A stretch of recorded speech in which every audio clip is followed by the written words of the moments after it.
noches. Les voy a compartir un artículo que me encontré relacionado con la inteligencia emocional.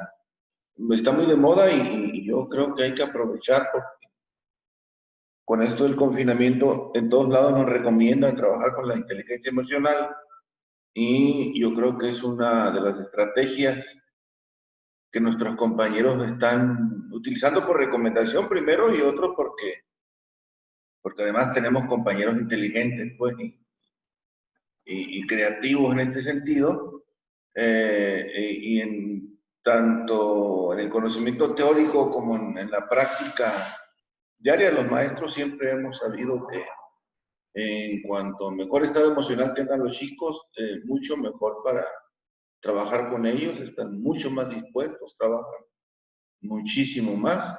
Entonces, voy a compartir pantalla con ustedes, lo van a ver aquí arribita en el ángulo superior derecho. Por ahí me van a ver, me van a estar escuchando. Lo que me interesa es que veamos el contenido de este artículo que queremos ir comentando, ¿no? Entonces vamos a ver cómo compartimos pantalla. Ahí va el artículo que se titula precisamente así. 14 estrategias para estimular la inteligencia emocional en el aula. Viene el concepto, ¿qué se entiende por inteligencia emocional?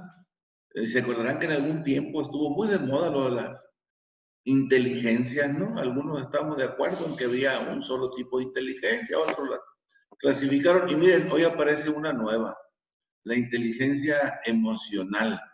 Decíamos antes simplemente las emociones. Y este artículo de esta página, está por aquí, por ahí rescaten ustedes mismos los datos, nos permite pues ver algunas cuestiones importantes que tienen que ver con esta parte maravillosa de los niños. Hay aquí dos nombres de norteamericanos que fueron los que utilizaron primeramente o fundaron o asociaron estas dos palabras, la inteligencia emocional, y hay que dar los créditos. Hablan de un Peter Salovey y un John Mayer desde 1990. Entonces, no es nuevo el asunto de la inteligencia emocional. Es más o menos la época en la que se hablaba de las inteligencias múltiples, ¿se acuerdan?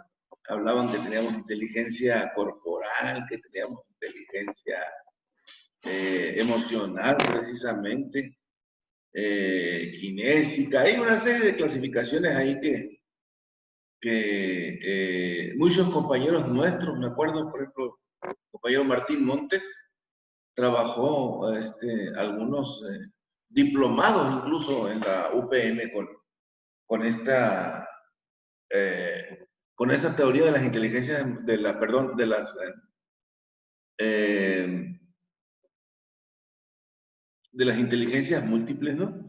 Entonces aquí aparece, repito, una más, la inteligencia emocional, y bueno, la definen como la capacidad que tienen los seres humanos, en este caso los muchachos, para regular sus emociones y ver cómo resuelven los problemas tanto propios como los problemas del frente, ¿no? Del compañero, del segundo, del tercero. Y tiene muchísimo que ver con la escuela. Y más adelantito verán, aquí vamos a hacer un movimiento de la pantalla. Recomienda que se aplique en la escuela con las estrategias adecuadas. Y aquí se van a dar cuenta que aparecen algunas, de las 14 no las vamos a leer todas, yo se las voy a dejar aquí en el video para que algunos con pausas o con otro tipo de estrategias puedan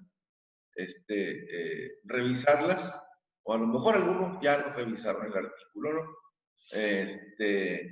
Que están, por cierto, ahorita muy muy prestos los profes a investigar en redes sociales todas las cuestiones que se envían y todas las cuestiones que les sirven para trabajar a distancia.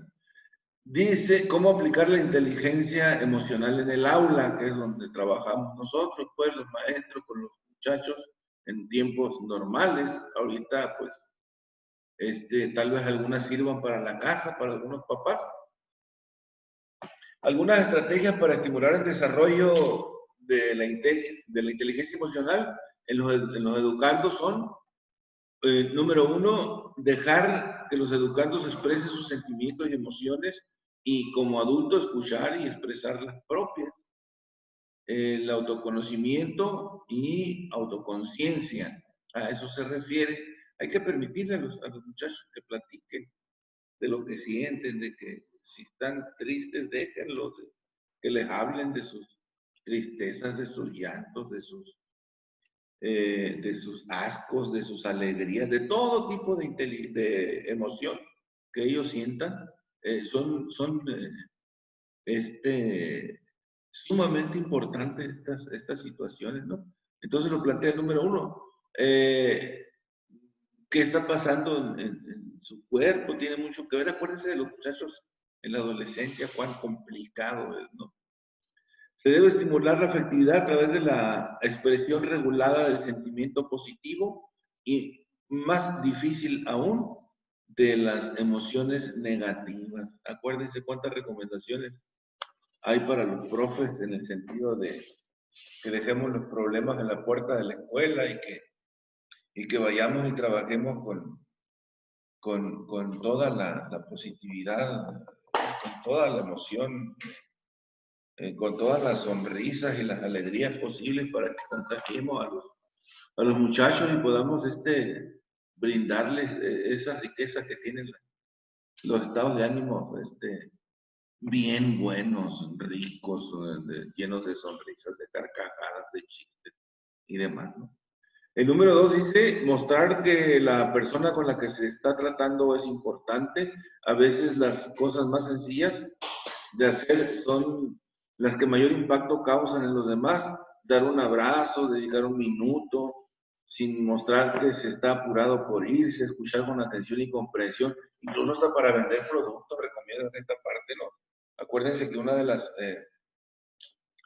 de estas recomendaciones claves es siempre estar mirando al interlocutor de manera frontal, viéndolos de frente, viéndolos a los ojos, y si bien no con actitud de estar escudriñando la cara o las características que pueda tener, pues sí, estar viéndolo, desviar ocasionalmente la mirada y regresar, demostrar pues que se está interesado en la plática y pues sí, es una grosería el hablar de manera rápida y apresurada porque ya tengo el pie en el estribo para salir cabalgando o corriendo, no le cae bien a ninguna persona. Entonces, es entendible también esta parte, ¿no? Lo de los abrazos, pues acuérdense que es complicado ahorita, ¿no? Y va a ser complicado en esta semana primera de junio del 2020, porque entramos en una fase conocida como de normalidad, iba a decir normalidad mínima, y era la que teníamos los profes para cumplir en la escuela cuando la reforma es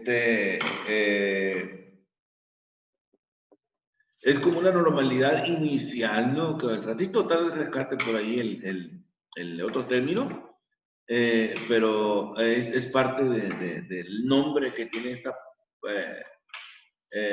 semana en que estamos iniciando precisamente el día de hoy, lunes. Pero no es normalidad mínima, esa era otra, ¿no? Pero tiene que ver con la normalidad, un intento de normalidad.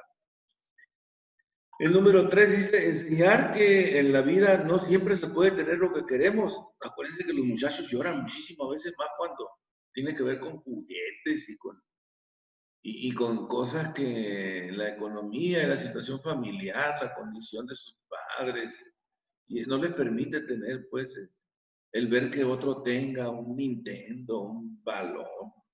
Detalles que nos meten problemitas a veces a los padres y a los maestros. Entonces, eso es importante que los muchachos también lo aprendan a trabajarlo emocionalmente, que aprendan a conocer con sus papás las limitaciones que tienen